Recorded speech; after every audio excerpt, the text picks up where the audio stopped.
Hello and welcome to the Purse Podcast. My name is Jana Hlistova and we are changing the conversation for women about money and investing.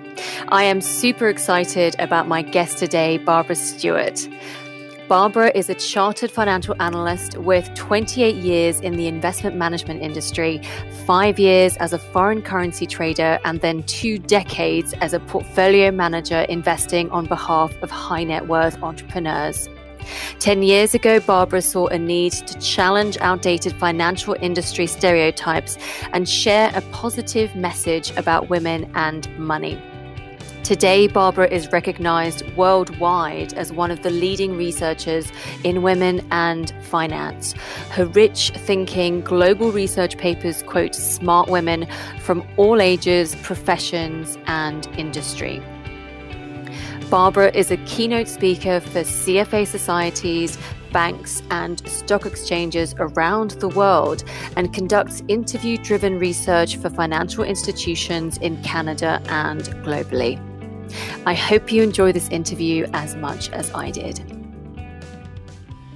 Barbara, thank you so much for joining me today and welcome to the Purse. I'm delighted to be part of this. Thank you. I remember when I first came across your research, which was a couple of months ago. And then again, I saw an article that you published in City AM. And I thought I must reach out to you. I'm super excited about the work that you're doing around women investors and women as customers in financial services. So thank you so much for joining today. My pleasure. And I'm loving to share this research any chance I get because I can see that a lot of people around the world are very enthusiastic about it. And I've met now with over 800 women for a 1-hour interview. So I've got a lot to talk about. Oh, that's awesome. That's awesome. What prompted your interest initially in the research around women investors? Well, as a longtime portfolio manager and in the investment industry for ages, over 25 years, I've always had an interest in women and money, and I've always seemed to attract a lot of female clients for one reason or another. And when we were going through the financial crisis over 10 years ago now, I wasn't enjoying my job that much, as many investors weren't enjoying their returns either. I felt really strange, and I thought, I'm going to just read everything about women and money and find another way to look at my work. And so I became very introverted about it and just kept reading and reading everything on bank websites and consulting houses on the topic. And it became even more upsetting because all the messaging was so negative about women, things like they don't take risk, they're not interested in investing, they defer their authority to men, all of this stuff. And I felt like this is a huge disconnect with my day-to-day experience with female investors who I know are very strong and capable because I've worked with them for years. So it occurred to me in an instant, in a flash, more born out of frustration than anything else, that I could help change the messaging if I interviewed really accomplished women. And I had the opportunity to travel. So I thought, I'm going to meet with women around the world and publish a report and quote them and release it on International Women's Day. I knew this was going to be a positive message that was very much needed to change the conversation. And I'm really happy that it worked. And I thought I was only going to do one report, and it ended up being so well received that I'm now just about to publish my 10th report this year on March 8th. Which is amazing. And it's such important work, Barbara.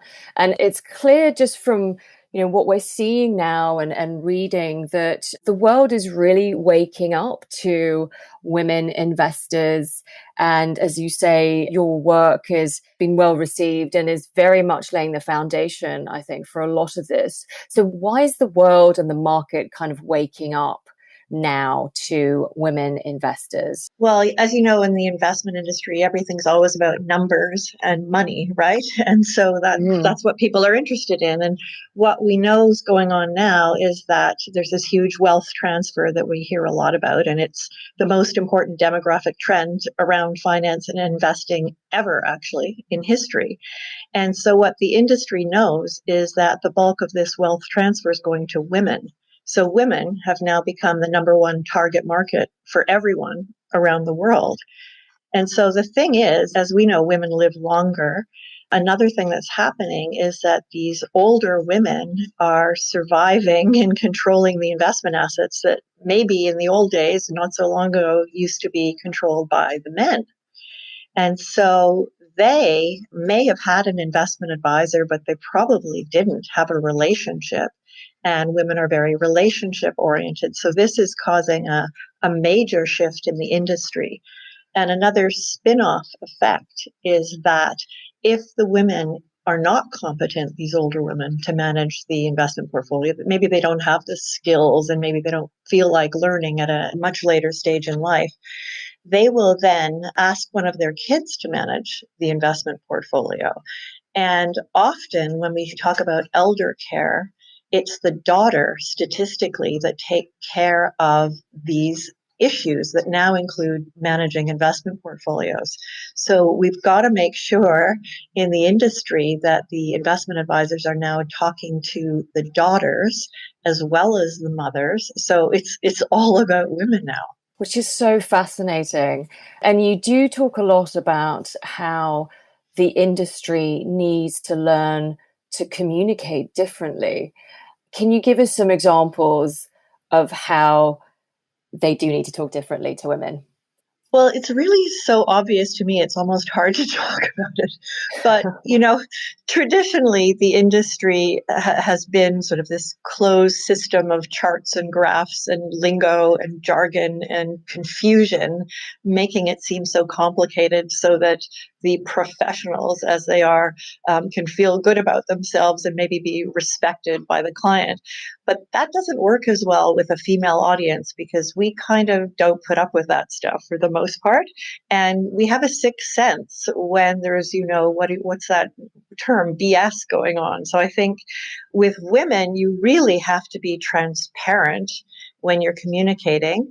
And it's just a question of being straightforward and telling it like it is, because I think with women, to build trust, it's definitely about clear communication and asking them questions and asking them to be involved in the discussion to make sure that everybody understands what's going on.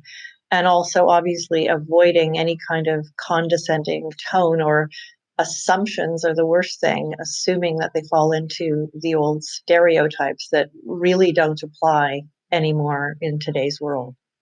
A simple question to get a woman to open up and share would just be, what are the things that you're investing in around the house or in your day-to-day life? What businesses are you doing business with? What things are you buying, whether it's the Apple iPhone or, anything, any other brands that they're already doing business with? It's a great way to get started with a conversation about that. I really like, again, your research into how important it is that we talk about stories, and it's stories and sharing for women, which will bring to life money and investing, because again, it's something that is easier to relate to. It has much more meaning. Yes, and what best thing that's happened to female investors has been social media over the past few years, and it's given everybody a voice. And now there's so many Facebook communities. I mean, we were talking about Stockholm before this podcast, and in Stockholm, there's one community called Economista where they have 130,000 followers. And I was just on the phone last night with an investment club in the US. Volio, which is based in Canada, does investment clubs for women. And they're just so incredibly popular because women love to share. And it's a big thing with women, whether they're getting started investing or they're beginner or intermediate investors. They love to discuss their stock picks. What are they investing in and why? And it's almost obsessive with a lot of these investment clubs now. It's very exciting. It is fabulous. We talked last time as well, Barbara, about this recent report that was published by Oliver Wyman. They're a global management consulting group.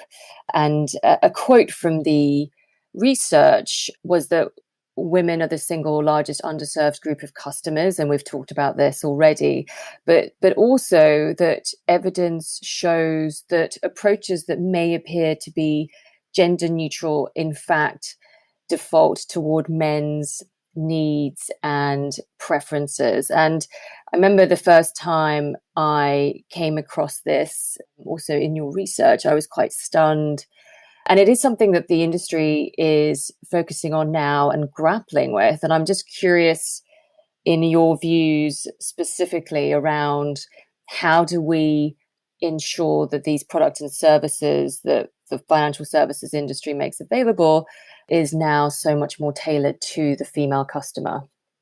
Well, I think that's the question of the day. But absolutely, the existing system is for the most part based on the needs and preferences of men still today. However, as we talked about, banks and investment firms are trying desperately now to come up with that magic solution because this method of communication isn't working with their new number one target customer. And this customer is really a financially confident woman today. And so that's a new way of looking at it for the industry. And, one of the great examples out there of a bank who gets it, in my view, is Starling Bank, which is based in London, I believe, where you are. Yes, indeed. I was wandering around the tube station a few months ago in London, and I was shocked when I saw one of their posters, and I just fell in love with it. And the slogan was, "You're not bad with money, you're just with the wrong bank." It's great. That's so beautiful. And they have a series on that. And, I think that's the way to do it, to be provocative and realize we're not assuming that women are stupid anymore. We can't do that to survive. It's fantastic. I'm actually a customer, so I'm very pleased to say.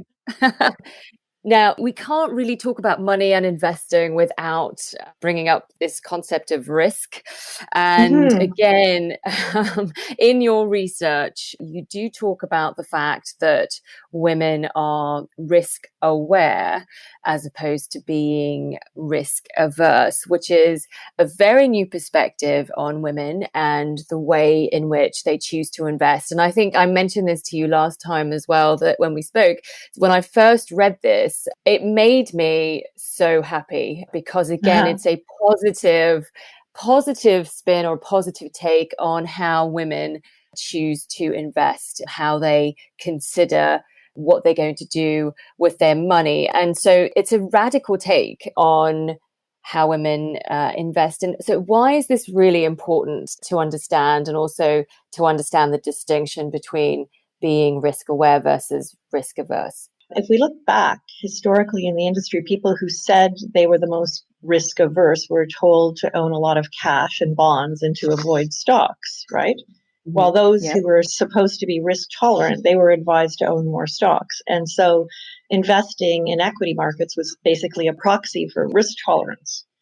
And so because decades ago, men really were the ones owning the stock for whatever reason, they were seen to be less risk averse than money. So we came by that stereotype, honestly, but time's up for that because that's not the way it is today. Women are equity investors.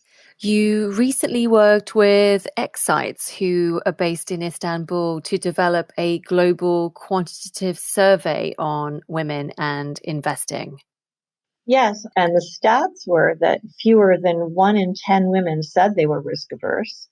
And nearly 3/4 of them said they were risk aware, not risk averse.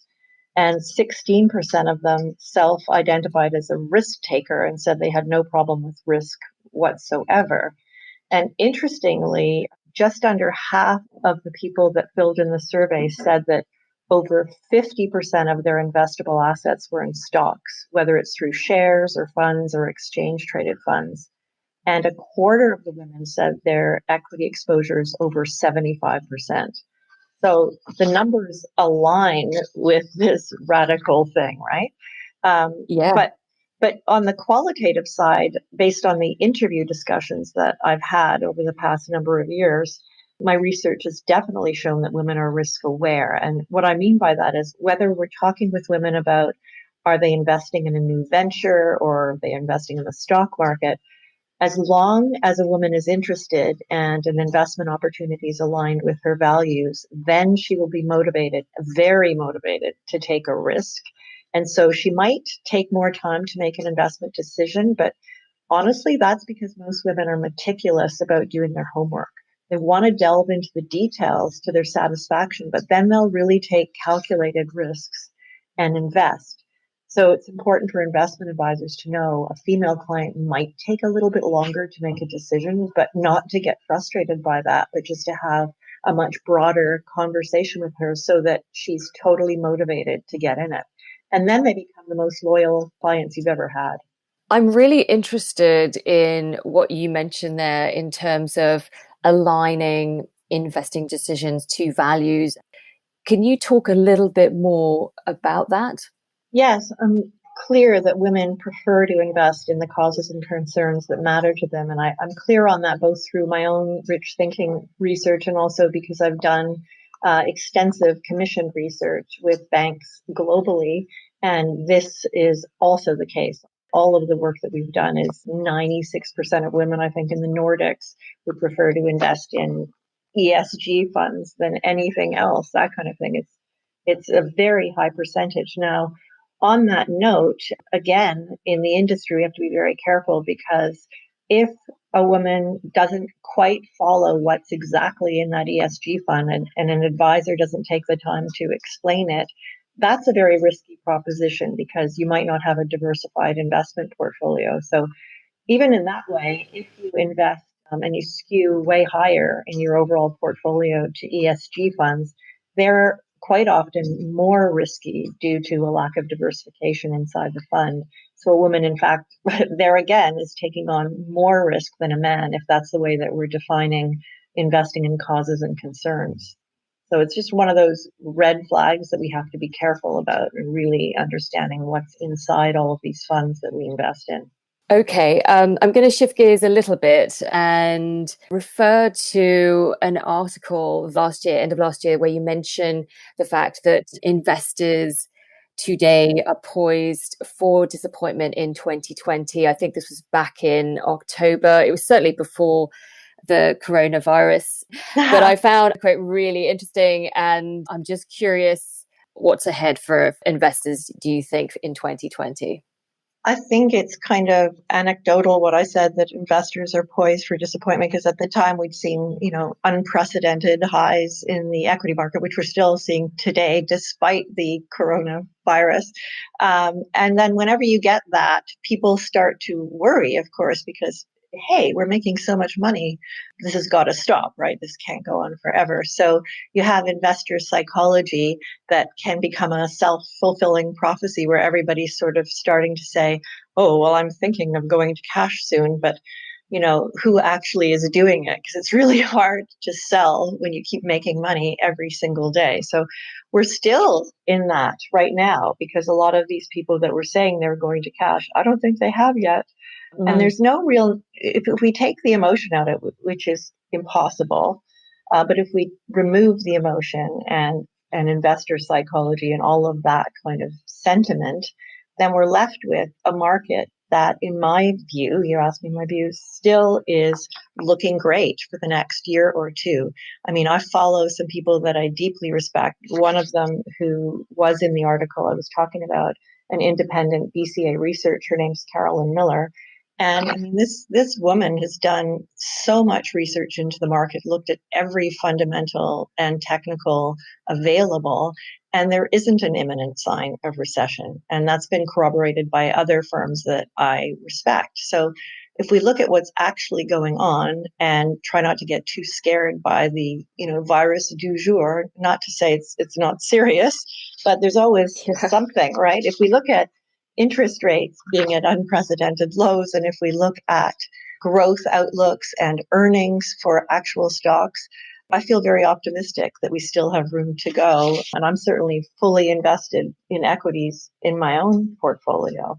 So as long as you can not worry too much about interim fluctuations, we really have to keep focused on high quality companies, making sure we're invested in good businesses, and then using any pullback as an opportunity to add, provided that you have a long time horizon.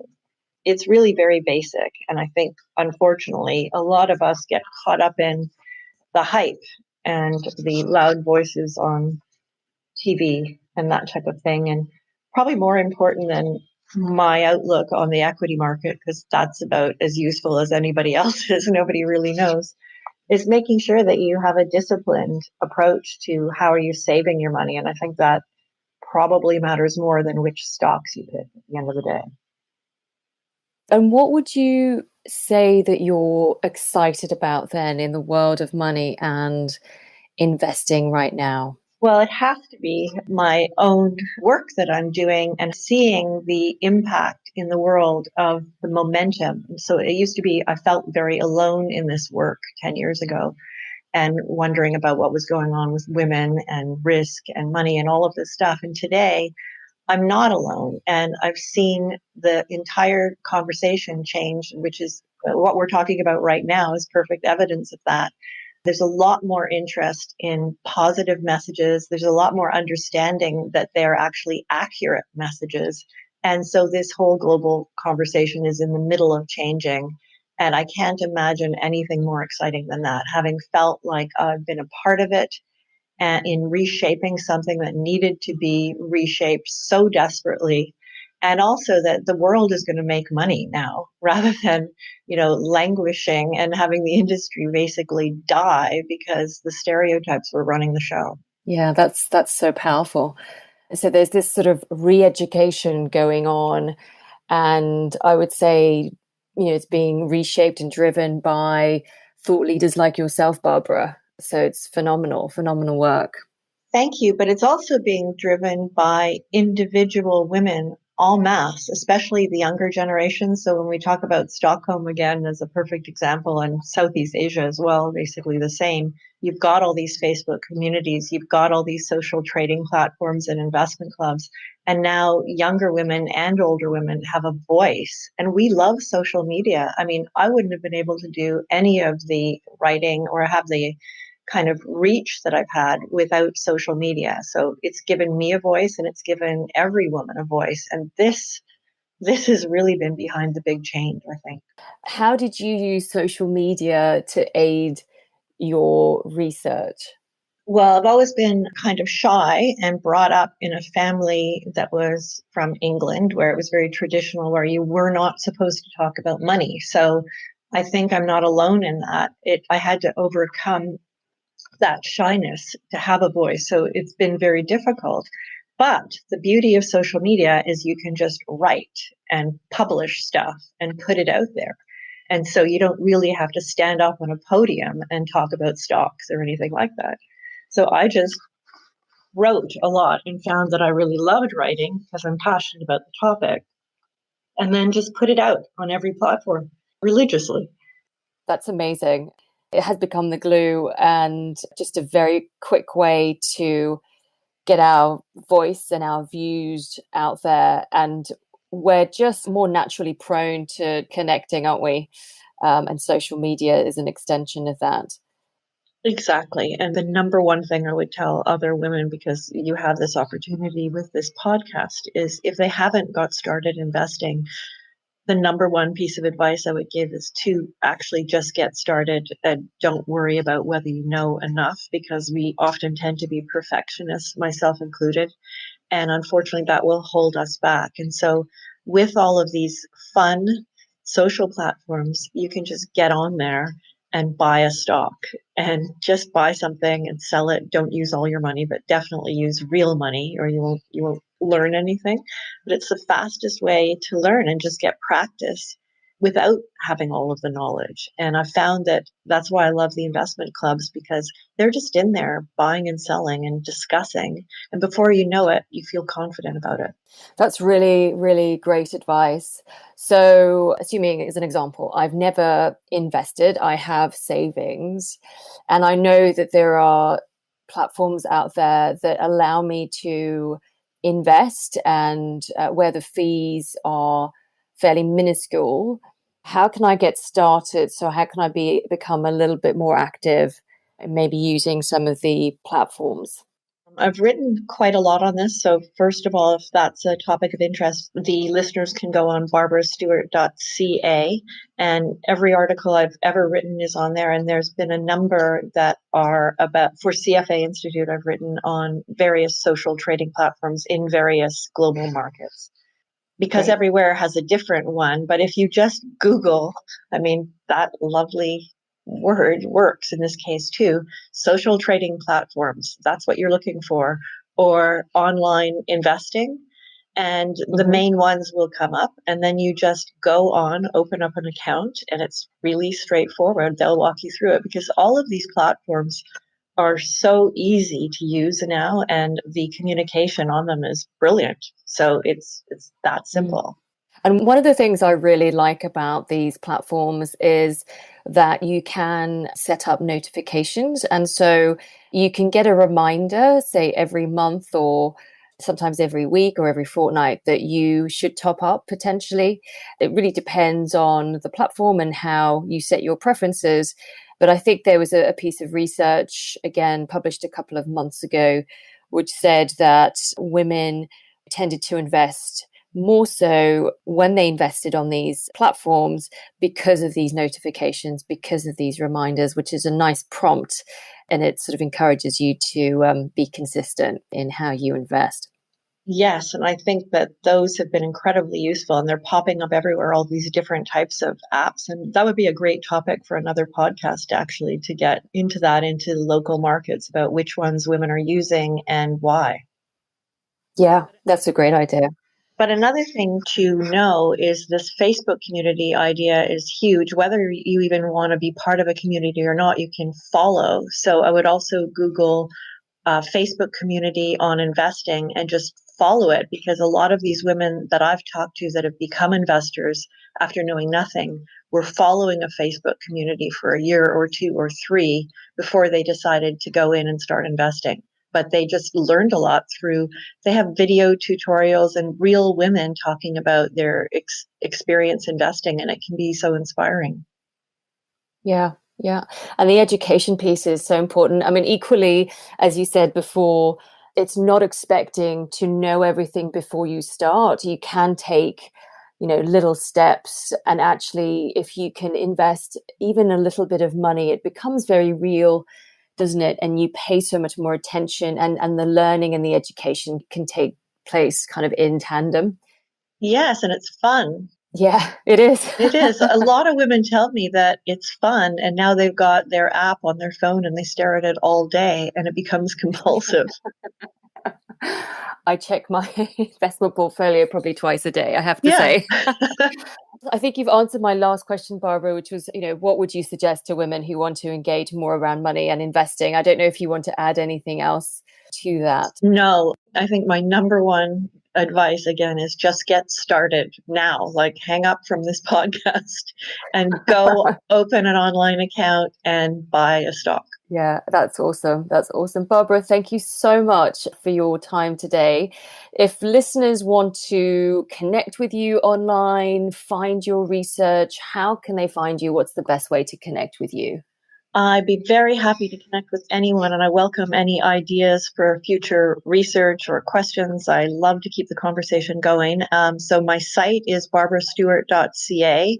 All my research is available for free there, all the articles that I write on this topic if it's an interest.